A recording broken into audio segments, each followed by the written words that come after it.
I was thinking about Plum Crazy. Remember that one? That was over in Rochester. And Plum Crazy, it's now a steakhouse.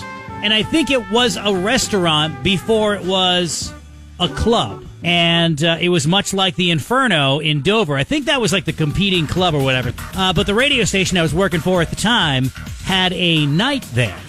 And guess who hosted it? That's right. I was also working the local NASCAR track in Scarborough, the old Beach Ridge, which is now closed. I would be at the racetrack, but then numbskulls at the racetrack would crash, and the show would take like an extra half an hour. So I had it timed perfectly where if the numbskulls didn't crash, I could leave at a certain time, be to the club, and start hosting the night. But it didn't always work that way. But I would have to check into the radio station like I was there because I'm hosting the night. So what do? In the early days of cell phones, I would make sure I couldn't go on the back roads because cell phones only worked on the major highways. So I would go on, I guess it would be 111.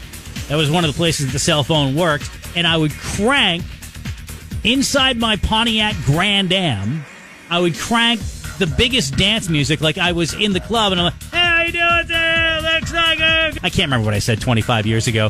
But I was just thinking about places that closed. And not only did I host that night at a place that's now closed, half the time I wasn't even there because I couldn't get there until 11:30 at night. But yeah, so if you by any chance remember some of those, oh yeah, that station's going to be at X night and the guy's talking about being there now, I think I'll go. He was never there.